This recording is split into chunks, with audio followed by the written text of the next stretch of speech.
Tervist! Tänases videos tutvustan ma pikemalt väga põhjalikku ja heal tasemel teadustööd, milles analüüsiti mitu seeriat maksimaalselt ühele lihasele või lihasgrupile on mõistlik teha ühe treeningu jooksul. Et sellest oleks veel kasu nii lihashüpertroofiaks ehk lihasmassi kasvuks kui ka lihasjõu suurenemiseks. Aga kõigepealt paneme paika definitsioonid, et me sinuga saaksime kõigest ühtemoodi aru. Jõusaalis lihastreeningut tehes on lisaks raskustele olulisteks treeningkoormuse parameetriteks ka kordused, seeriad ja treeningmaht. Kordus on loomulikult ühe harjutuse, ühe täisliigutuse sooritus algusest lõpuni. Näiteks kui sa teed kükki, siis on üks kordus liikumine kükkasendisse ja tagasi püsti. Või kui sa tõstad hantlit bitsepsi kõverdamisel üles ja lased alla, no see on ka üks kordus. Seeria ehk inglise keeles set, mida samuti Eestis palju kasutatakse, on üks kogum järjestikuseid korduseid, mida tehakse ilma puhkuseta. No näiteks sa teed 10 kükki järjest, seejärel puhkad ja kordad sama veel korra ja siis sa oledki teinud harjutust 2 seeriat. Treeningmaht omakorda väljendab aga töö kogu hulka, see on selline spetsiifilisem väärtus, mida rohkem treenerid teavad. Ja ta väljendab töö kogu hulka, mida lihased peavad teatud ajaperioodi, näiteks päeva või nädala jooksul tegema. Ja seda arvutatakse tavaliselt nii, et me korrutame seeriad ja kordused ja raskused. Ja me teame tänapäeval, et suurem treeningmaht annab üldiselt võrreldes väiksema treeningmahuga parema tulemuse lihasmassi ja ka lihasjõu osas pikemas lõikes, näiteks nädala või kuu lõikes, mis on ka loogiline. Kuigi silmas tuleb pidada, et kui su treeningmaht tõuseb liiga kõrgeks, no siis sul tekib probleeme taastumisega ja suureneb ka vigastusoht ja väga oluline on selles osas ka su vanus ja treenituse tase. Aga see on hoopis teise video teema, sellest ma täna pikemalt ei räägi. Seni ei ole meil, vähemalt minu teada, olnud väga heal tasemel arvukaid varasemaid uuringuid kokku võtvaid meta-analüüse, kus oleks otsitud vastust küsimusele, mitu seeriat ühele lihasele või lihasgrupile ühes treeningus on maksimaalne tase, mille puhul võib eeldada, et sa saad sellest veel lihasmassi ja lihasjõu osas kasu. Aga nüüd on meil õnneks selline uuring olemas. Tegemist on selle suurepärase meta-analüüsiga, kus on koondatud ja ühendatud 67 varasemat teadustööd. Aga enne kui ma räägin sulle tulemustest, on oluline ära märkida, et erinevaid uuringuid ühendades on selles meta-analüüsis tehtud ära väga põhjalik analüüs ja eeltöö ja andmeid kõrvutades on arvesse võetud muuhulgas puhkuse pikkust seeriate vahel ja seeria raskust. Ehk siis seda, kui lähedal absoluutse suutlikkuse piirini on analüüsi lisatud seeriates harjutusi sooritatud. No see on super töö. Ma saan aru, et sa tahad nüüd juba tulemusi näha ja numbreid kuulda, aga ma pean enne seda veel natukene selgitama, kuidas antud meta-analüüsis arvutati seeriat ja sellest lähtuvat treeningmahtu, sest see on tulemuste tõlgendamisel oluline ja ka siin tegid tegelikult teadlased minu arvates super head tööd. Lihashüpertroofia ehk lihasmassi puhul võeti arvesse nii need harjutused, mille puhul treenitav lihas saab peamist koormust. Näiteks kangi rinnad surumise puhul oleks selleks suur rinnalihas, kui ka need seeriad, kus lihas teeb harjutuse puhul nii-öelda abistavat tööd. Ehk siis on fancy'malt öeldes sünergist, nagu näiteks selle sama kangi rinnad surumise puhul õlavarre kolmpealihas ehk sõpradele lihtsalt triitseps. Kui uurijad vaatlesid, millise valemi põhjal on tulemused kõige adekvaatsemad, siis selgus, et konkurentsitult täpseima vastuse saab, kui arvestada see seeria, kus lihas teeb põhitööd ühe terve seeriana ja see lihas, kus see teeb abistavat tööd ehk on siis, nagu me saime teada, sünergist poole seeriana.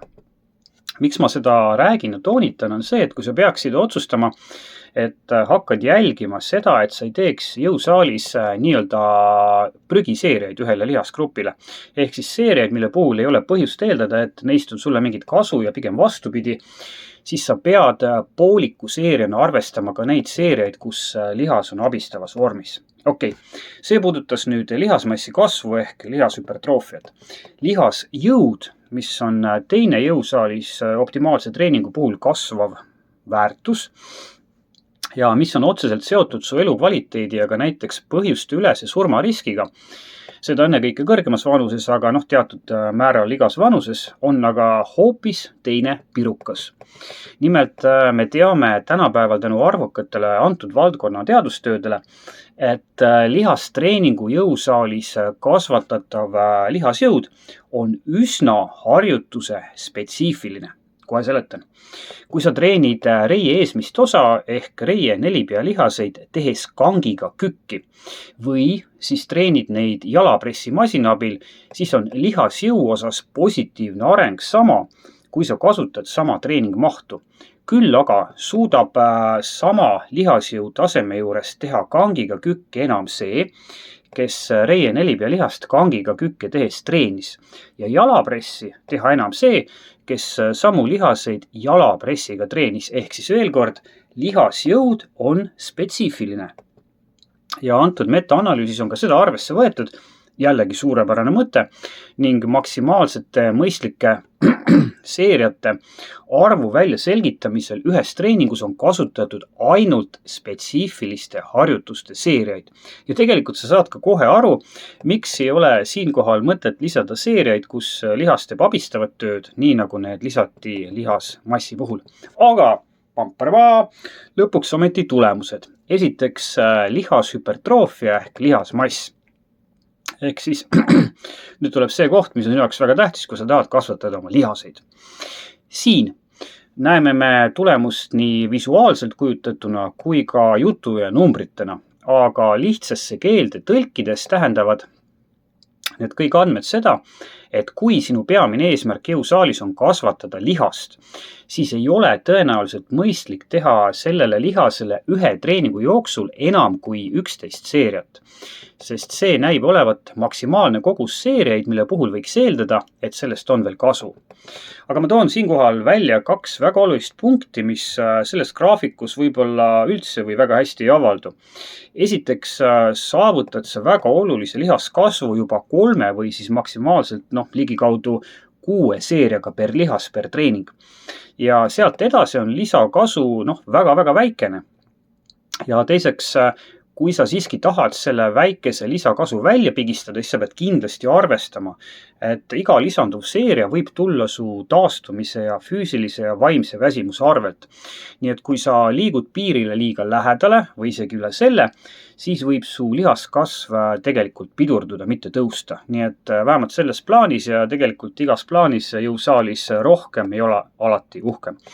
Ja veel kord, selle number 11 sees on nii seeriad, kus treenitav lihas on põhitöö tegija, tähistame selle numbriga 1, kui ka seeriad, kus see lihas teeb abistavat tööd, tähistame selle siis poolega sellest ehk 0,5. Ja nüüd sama näitaja lihastugevuse puhul, lihasjõu puhul. Ja ma pean ütlema, et see koht oli uuringus minu jaoks natukene üllatav. Tabel ja selgitus on meil siin ja ei, su silmad ei peta sind. Selleks, et saavutada jõusaalis lihasjõu näitajate osas maksimaalne tulemus, piisab 2 seeriast igas treeningus ja sealt edasi on kasu kas mikroskoopiline või suisa olematu. Nagu ma juba varem mainisin, on lihasjõud harjutus spetsiifiline ja eks sellest välja koorunud numbrist tuleb ka välja, miks ei olnud analüüsis mõtet lisada sarnaseid harjutusi või siis harjutusi, kus lihas teeb abistavat tööd. Mida see kõik siis meie jaoks tähendab? Kui sinu eesmärk on maksimaalne lihaskasv, siis on selle analüüsi tulemuste kohaselt maksimaalne seeriate arv iga lihasgrupi kohta, mida on mõistlik ühes treeningus teha, 11.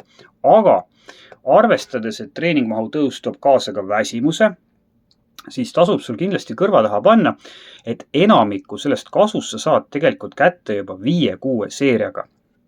Ja siin on muide arvestatud sisse ka veel need seeriad, milles lihas teeb abistavat tööd.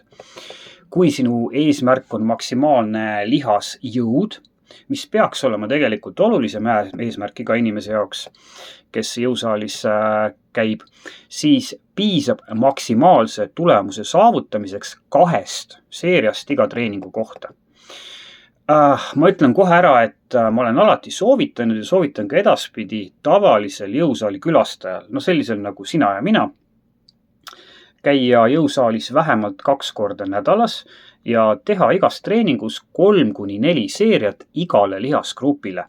Sellepärast, et selline lähenemine annab tavalisele inimesele, jällegi nagu sina ja mina, kõige parema tulemuse. Teha igasuguseid alakeha ja ülakeha päevi tundub võib-olla intuitiivselt mõistlik. Aga tegelikult, nii meie vahel öeldes, peaksid seda tegema ainult need, kes tahavad oma keha võistlustel näidata. Nad teavad väga hästi, mida nad teevad või on neil väga tark treener. Ja nad on kõige selle nimel valmis oma keha ja vaimu viimase piirini, mida jumala eest harlikul inimestel ei ole mitte kunagi tarvis teha. Jõusaalis vähemalt siis. Samas, kui me räägime 11 ja 2 seeriast, siis tuleb siiski silmas pidada, et need peaksid olema korralikud tööseeriad, mitte niisama hantlitega vehkimine. Ei pea tegema iga seeriat suutlikkuse piirini ja tegelikult ei ole see mitte kellegi puhul ka mõistlik. Võib-olla siis hästi harva edasi jõudnu puhul, et teha kindlaks oma tegelik suutlikkuse piir. Aga vastavalt eesmärgile ja treenituse tasemele võiks jätta igas seerias varusse 1-3 kordust. Ehk siis teha igas seerias nii palju korduseid, et sa suudaksid sama puhtalt teha harjutust veel 1-3 korda. Ja aeg-ajalt peab tõstma ka raskuseid või kordused, et toimuks areng, sellepärast et muidu arengut ei toimu. Kahjuks ei ole meil praegu võtta täna tutvustatud uuringu kõrvale teist sama hea kvaliteediga metaanalüüsi, mis oleks uurinud, mitu seeriat ühele lihasgrupile annavad veel tulemuse nädala lõikes. Kui ma vaatan nüüd neid uuringuid, mis siis vallas on seni läbi viidud ja üritan oma peas kasutada nende puhul sama lähenemist, mis antud metaanalüüsis, siis ma ütleksin nii puusalt tulistades, et lihaskasvu osas võiks see number, millest enam ei pruugi keskmisele inimesele nädala jooksul lisakasu olla, ühe lihasgrupi kohta ligikaudu 25-30. Ja see hõlmab 0,5 koefitsiendiga ka seeriaid, kus lihas teeb abistavat tööd. Ja lihasjõu osas on see veel palju madalam, ehk siis 4-5 seeriat per lihasgrupp per nädal. Ent ma muidugi tahaksin, et näiteks sama grupp uurijaid, kes viis läbi täna tutvustatud metaanalüüsi, võtaks ette ka nädala lõike ja ma olen kuulnud, et selline plaan neil on, nii et me jääme huviga ootama. Aga niikaua, kuni see uuring valmib, niikaua jõusaalis näeme.